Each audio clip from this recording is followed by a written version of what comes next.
Do your regular pocket jean jackets come in longer length, around 26-inch body? They don't come particularly long like that. Let me put on a jean jacket just to give you an idea of how long they are. I'm around 5'8".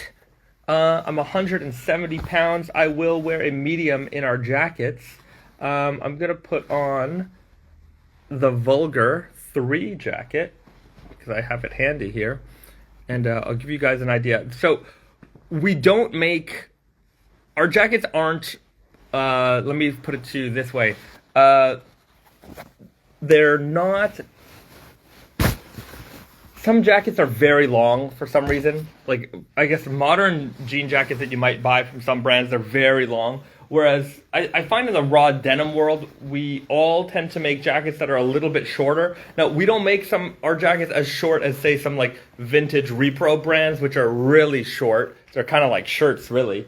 But I think we do a pretty good job. And we've had out of like any product that Naked and Famous Denim has made, the jean jacket has gone through the most iterations. I mean, we've tweaked this thing to the point where I really don't think we need to touch it anymore. The aside from the fit, because the fit's been pretty solid for the last couple of years.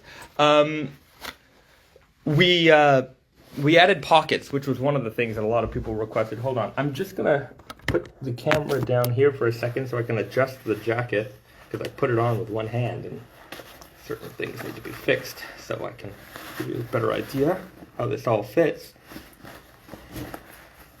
So I'm wearing a size medium, and I've got a couple layers here, as you can see, just a t-shirt and a hoodie, but a pretty thick hoodie, one of our heavyweight ones.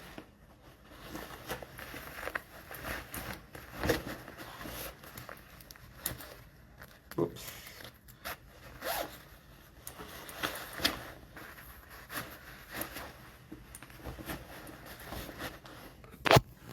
So that's how our jean jackets fit. Like, my waist is here. I wear my jeans pretty low. So, I mean, I've got a lot of room here. I could, if I were to wear these not so much on my hips, then the jacket really sits right where, like, your jeans are going to start. So it's a pretty regular fitting jacket. It's wider so that it can accommodate like layering pretty easily. But that's the way our jean jackets fit. So I would say that they're not quite as short as a vintage jacket is going to be, but they're not as long as, say, like a modern jean jacket is either. So those tend to come really low, and I don't know. We do pretty well with these. So I don't know if I would want to change these anymore, just because I really feel like we nailed the fit. So anyways, we always pay attention to your feedback. You know, that's how these pockets came around. I was very hesitant to adding them for a long time, because there's nothing that I hate more than like a welt pocket on a jean jacket. I really hate the look of that. I just don't like it. So we were able to make them really stealthy, so you can't see the pocket at all. So it doesn't change the look or the aesthetic of the jacket. It's right here on that seam. It's very stealthy, and then you've got the inside pocket as well. So you can you've got a little bucket pocket here, and on the Vulgar Selvage you've got all the nastiness, all the bad words. So little pop there for your enemies. But that's the jean jacket. So if you've never tried one of these before, I'd recommend it. I mean, I would. Why wouldn't I? I mean, you're hearing it from me. But I do enjoy these. I've got a couple myself, and yeah. I mean, if you're not a jean jacket kind of guy, you know, that's okay. We do make these in a lot of different fabrics. So, you know, you don't have to go full denim Dan if you don't want to.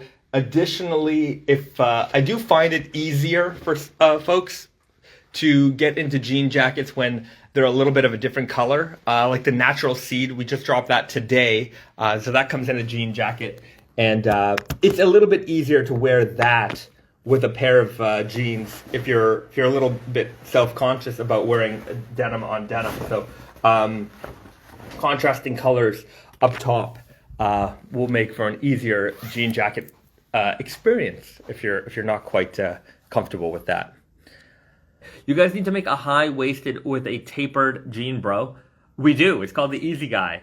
It's high-waisted and it's tapered, very tapered. If you've not tried the Easy Guy, that is the way to go. If you buy your regular size, it is a little bit of a looser fit up top. If you size down one, it's kind of like buying the Super Guy with a high rise.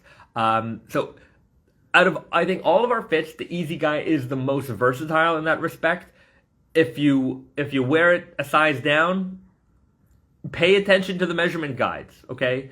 So when I say size down, that is from your general Weird Guy sizing. So if you wear a Weird Guy 32 and you wear an Easy Guy 31, they should fit you. Definitely check the measurement guides. Don't just take that advice as it works for everything. So if you size down, keeping all that stuff in mind, it'll fit you like a Super Guy with a high rise. If you get your regular size, it'll be a little bit looser on the thigh with that skinny leg opening. If you size up one, it'll be like an extra relaxed fit. So there's a lot of ways to wear your jeans, and I think the Easy Guy is easy in the sense that it fits so many body types. Colored core with a black weft in the future. That's an idea. We are working on. I'll let this cat out of the bag. The next one, rainbow core. New rainbow core. Brighter rainbow core. Better rainbow core. So rainbow core is in the works right now. I just saw a fabric rendering of it. So that's coming. When the physical swatch arrives here, I will definitely show that off. Very excited to bring back rainbow core. It's one of the most requested jeans we bring back, and this will be a better rainbow core because it'll have more colors. It'll be actual, like we're going full rainbow spectrum colors here. It's gonna be really cool. So I'm looking forward to bringing that one back. I've never owned a denim jacket. Are they good at keeping you warm? Depends on where you are. California, I think a denim jacket might be, I guess depending in where in California you are, but a denim jacket might be enough, or at the very least a denim jacket and a hoodie, which is, I think is an essential, casual outfit. So depends where you are. I wear denim jackets a lot. In the fall, they're good transitional pieces. In the summer, they might be a little bit much, especially if you're in, t-shirt land. But at night, it'll probably do the job for you.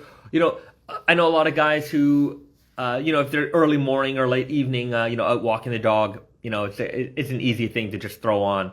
But it's also great. I mean, just in terms of working, if you're out there working with your hands, it's an extra layer of protection for you as well. So especially if you're the kind of person who likes fading your stuff, wearing your denim jacket while doing physical work gets it nice and nasty, and you'll fade those out really fast.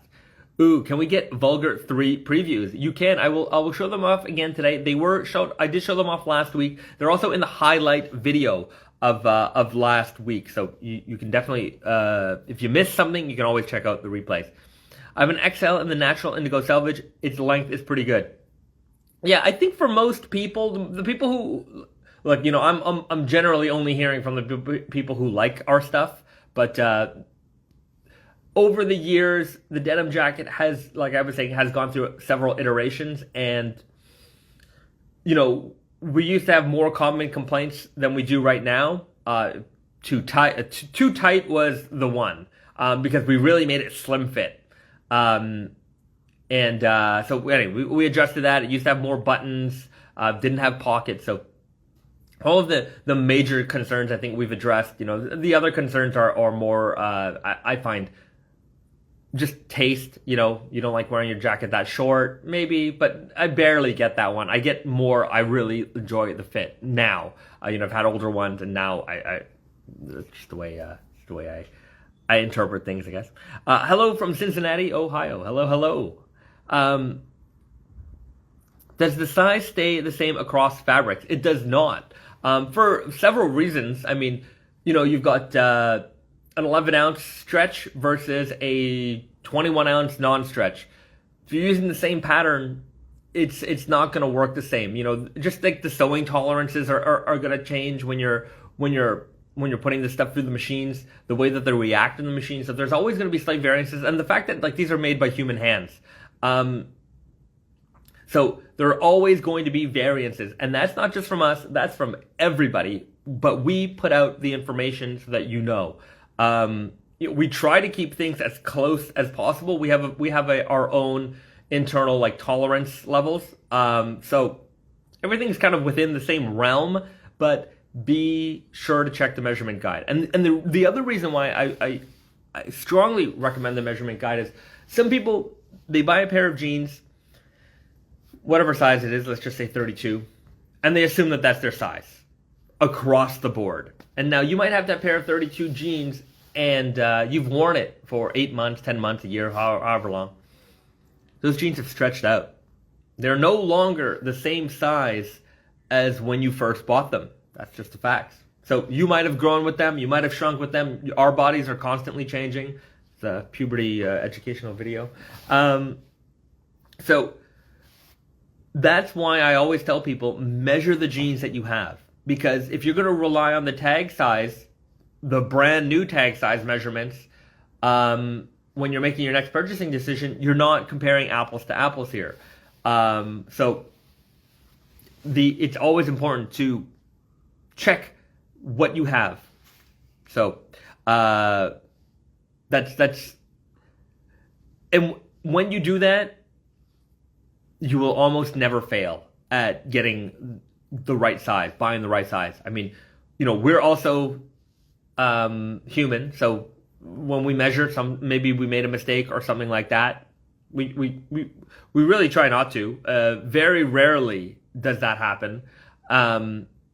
But if it does, and you got the wrong size, because our measurements were off more than we guarantee them to be. Like we have a plus minus tolerance of 1/2 inch, so that's not that much. So we're pretty confident with the measurements that we put up, and if there's an issue, we will take care of you for sure. But so long as you're measuring your jeans the way that we're measuring our jeans, the way that we show you in our measurement video, you will be fine. And then you really don't have to worry about tag sizes, because you're going to be worrying about very specific sizes, and that's a much more accurate way of buying jeans online. I have to say, I talk to a lot of different retailers, retail partners, things like that. Our return rates, like our return exchange rates, are very low on our website. So I think we're doing the right thing, the way that we're training our customers. And we're, like I mentioned it in last week's video, that we're going to be making like Naked and Famous, Tati and Yoko measuring tapes that we're going to include with purchases down the road. So just like a little gift with purchase kind of thing. So we want you guys to know the best way to purchase online, and to prevent any issues down the road. So tag sizes are there. They're a guideline. I wouldn't use them. I wouldn't bet on tag sizes if I was asked to. Like with Naked and Famous Denim New York, we wanted to make sure that was denim. When you walked in there, you knew it was denim floors, denim fade wall, indigo dyed counters, just like blue and indigo, and like our denim and boro curtains for the change rooms. We wanted to make sure that it was very like an indigo paradise, basically. Here, I don't know if anybody knows about this. I don't know if I ever mentioned this story before, but when we were getting Naked and Famous Denim New York ready, the curtains, if you've ever been there, the curtains are made from vintage Japanese boro blankets and denim. And at first, it didn't include denim, because we had shipped a bunch, I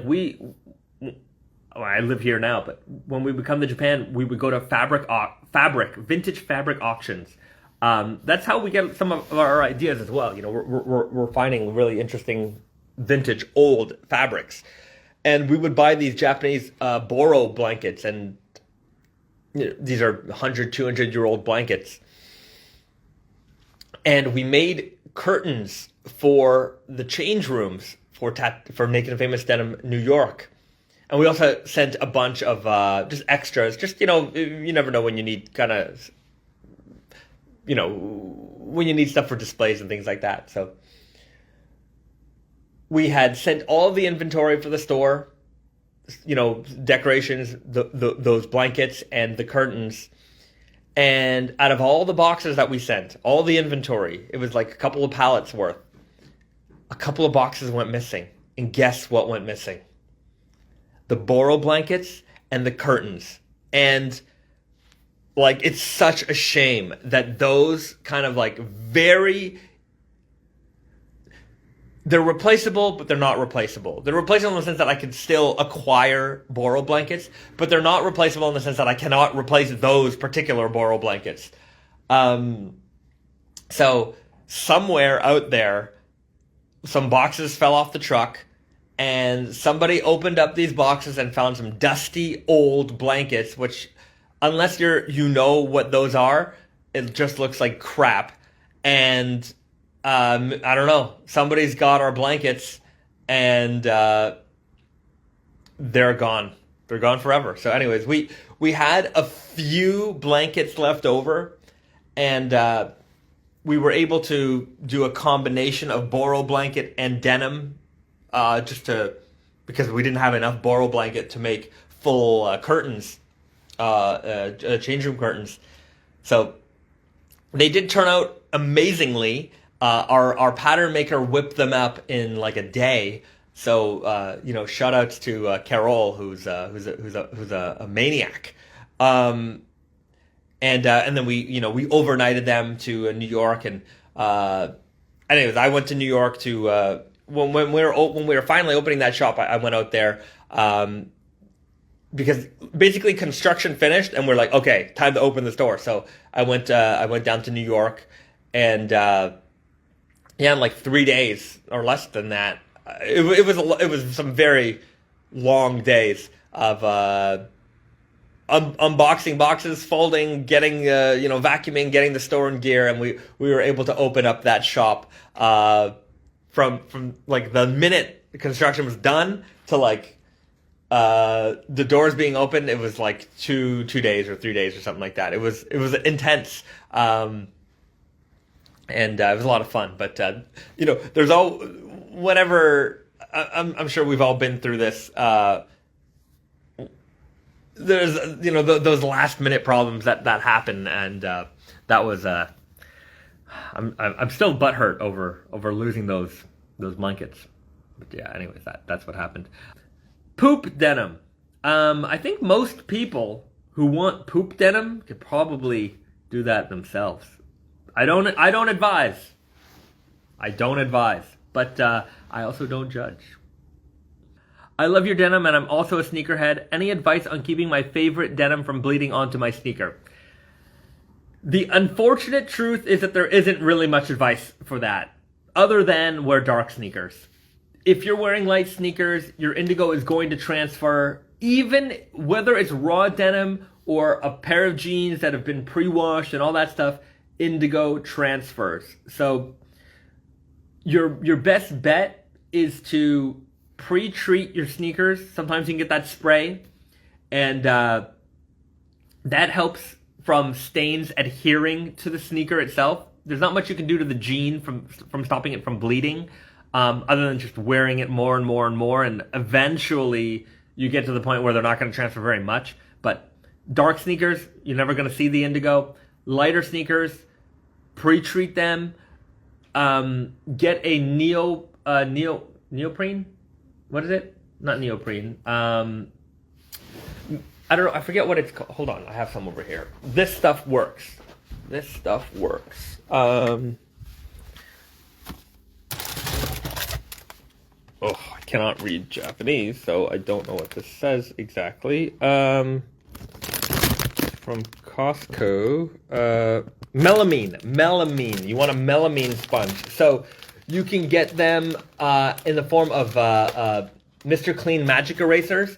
In Japan, melamine sponges are they use them for everything. So you can buy them in bulk. Got this at Costco. But, melamine sponges are great for cleaning walls or just cleaning stuff in general. But this will clean your sneakers. I recommend it. It will get the indigo out. So those are my recommendations on how to care and prepare for indigo stains that are gonna happen. Your best offense is a good line of defense, and so keep that in mind with your sneakers. Is there a place in Europe where I can buy our jeans? We have a lot of retailers in Europe where you can find our stuff. On the Naked and Famous Denim website, nakedandfamousdenim.com, there is a store locator. You can find a complete listing of all of our retail partners there. Let's take a look at some previews that have not been covered in a few episodes. So I'm going to look at Pickle Rick. Somebody wanted to see Vulgar 3. So I'm going to do that. I'm going to find it first. That looks like it. Pickle Rick, Vulgar 3, and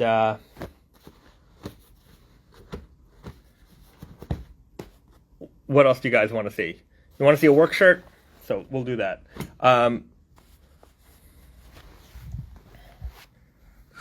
Let's do, you know what? I love this one. This one's really nice. Okay, so let's find a nice spot to lay some of this stuff down. So let's take a look at the Vulgar 3. I wore the jacket earlier today. You guys saw that. So we've got the matching jeans, of course. And like all of our Vulgar denim, you've got that Vulgar leather patch. So we've got the Naked and Famous Tragic Blonde with the bar of soap in her mouth because, she's got a potty mouth. This is the potty mouth jeans. You've got the Selvage ID here. I'm considering doing this hidden, so you won't see that at all. Let me know what you think about that. I think we should just keep the naughty words a secret. And then on the inside of the denim, well, let's take a look at the outside of the denim first. So this is the same fabric that we run every season for the Vulgar, 12.5 ounce. We call it a short slub denim. And you can see that the fabric itself is not particularly uniform. You can see if it's not too blown out. It's very sunny in this room today. You can see that the color is not particularly consistent. You've got high points and low points here in terms of color. So you'll get a nice streaky fade as that jean fades out. And then you have the swear words on the inside. And on this jean, hold on, I'm trying to do this one-handed. Not always the easiest thing.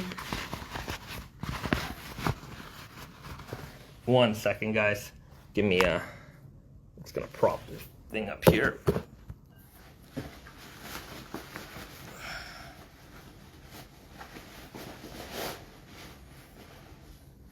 Okay, let's take a look. F-U, you effing F. So that's a lot of fun here. I really do enjoy the new font choice that we put on this. So it's a little bit chunky, and I think it makes it a little bit more fun. So flip up the cuff. Definitely flip somebody off this time.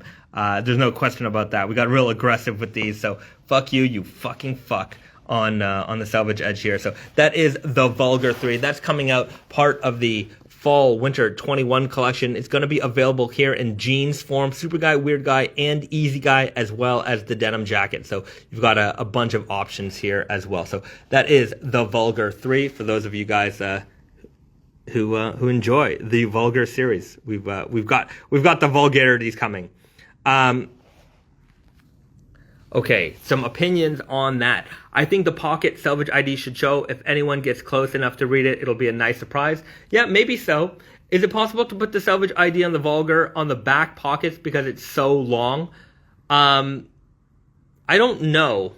I don't think so. I would not do that, personally. Or in the buttons. That could be funny. I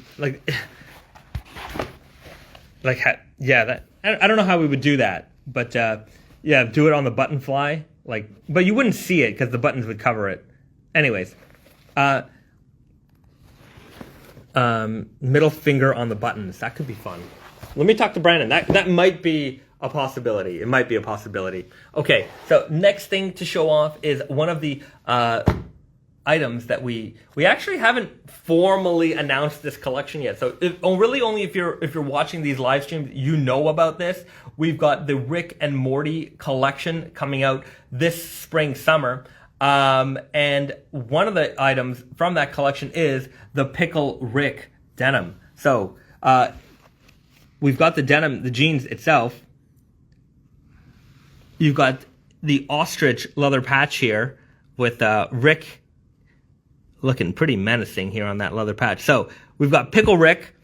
The leather patch itself is ostrich. Now with ostrich leather, you can see here the quills are not always consistent. So some of them they have more quill marks. You can see here it's not, you don't see it up here. So the leather patches will vary significantly. Some will have a lot, some will have a little, some will have medium, some will have none. So, but regardless, the leather itself has this like nice grain to it that we thought really matched, a pickle. Naturally, the more bumpy it is, the more pickly it looks. But it's luck of the draw with that one. You've got the pickle the pickle embroidery here on the back pocket. You've got the pocket flasher here. The Pickle Rick Solenia selvage.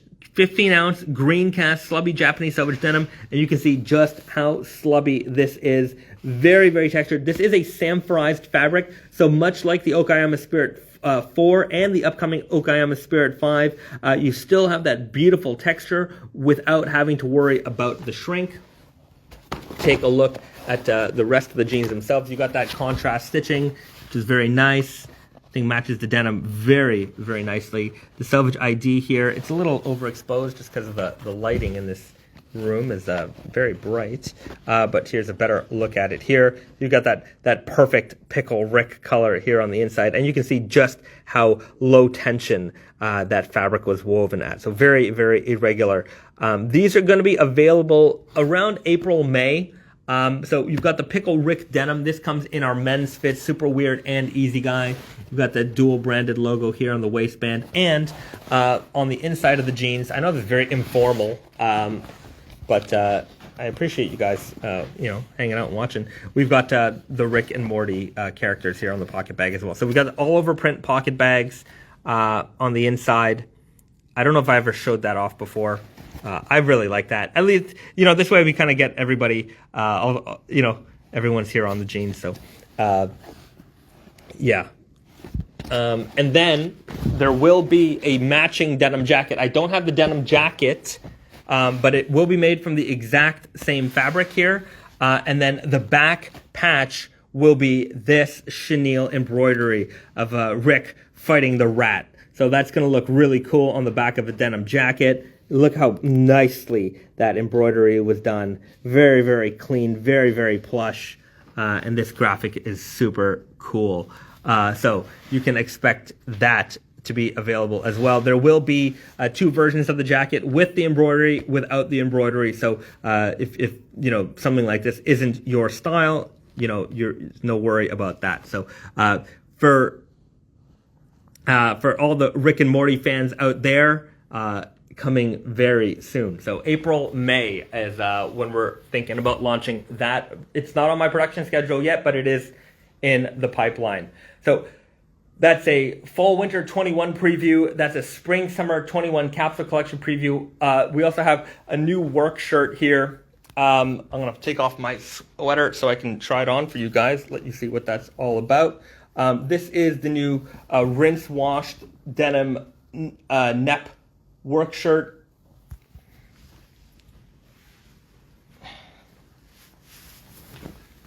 There we go. And I love our work shirts. In the fall, I wear these a lot. And this one, however, I think is a really, really nice transitional piece because it's not particularly heavy. Sometimes I wear these as like an outerwear piece. I might layer them up with a hoodie underneath or on top. They kind of go either way. I've definitely gone both ways with these, but this one's quite a lightweight material. So it's just a casual overshirt. And what makes this so special is this rinse washed fabric. It is very soft, very hairy, as you can see, also very neppy. It might be hard to see how neppy it is on the exterior of this fabric, but you can see that the texture is very irregular. But on the inside, you really see it. So very, very nice material here. I'm a big fan of this particular one. This is part of the fall-winter collection. So a good transitional item. I just love how just damn textured this fabric is. We are going to be doing a lot more coverage of our shirts. I think that's, every week there's a video for our jeans, but we make a lot of shirts. We make a lot of great shirts. So come preparing for fall, we're going to have a lot more information about our shirts coming out there. I was speaking about this with one of our retail partners yesterday, and for us, in-store business, that's part of the business, and we focused a lot on textures and feel when it comes to our shirts. And the problem with that is if you don't really explain that well online, it doesn't translate. So the last season, with stores being closed, it was a little bit of a struggle for us just to get the messaging out there. So right now we're going to get ahead of it and make sure that there's a lot of information about the shirts that we make out there, so that it's an easier online purchase for you guys. And so that means better photos, better fabric descriptions, better stories being told about all the incredible fabrics that we're using. I mean, so I'm wearing the triple twist. I basically live in it. Our triple twist flannel it's one of the best flannels we've ever made. No question about that. And a lot of people missed it because I think, definitely my fault, we didn't tell that story well enough. I know I showed it off here and there, but I think down the line there are going to be, and I get it, there are going to be people saying, hey, where can I get this? Where can I get that? Especially for some of our older work shirts, I still get people asking for them because they discover them later on. It's storytelling is a hard thing to do when you make a lot of products, but but we need to do it. And so this is a fantastic one. I love it. I'll give you a quick preview of some of the other ones. Look at these ones. Like, we call this the ombre. This fabric is amazing. It's so soft. It's so loosely woven. Another thing that you'll notice about our work shirts is that they are often made with real metal buttons. So, like, just nice, heavy-duty buttons here. The construction is really awesome. The fabrications are fabulous. I mean, we're always picking really, really amazing fabrics, and we just need to tell those stories. And for those of you who have them, you know how great they are. We've got it in the red. We've got it here in this steel color. And then these are really cool. These are wool blend. Just really soft and cozy flannels here. Look at that fabric. So we've even just invested in some new lenses so we can take really, really nice macro photography to let you get a real feel for what these textures are all about. So we're also going to be changing up the labeling on our shirts soon. So there's going to be a lot of improvements, I think, in Shirtland from us. And I think we're going to develop an even better following going forward, because I've said it already, but I've definitely failed in really telling that shirt story. So coming soon, you will see more information about our shirts, and I think for those of people who have missed out on what we've made, you'll I don't know, what am I thinking there? For those of people who have missed out before, I think you'll definitely notice what we're putting together. Thanks so much for joining us again this week. We will have the live stream up, the live stream replay up again on YouTube, as well as a highlight reel as well. So you can check out some of the previews and maybe some of my rants there. So we will be back again next week, 7 p.m., the regular time, here on Instagram Live. Thanks so much for watching. If you're watching this on the replay, don't forget to like, share, and subscribe. Tell all your friends about us, and we will be back again very soon. Have a great weekend, everybody. Have a great night. And I don't know. That's it, I guess. Later, everyone.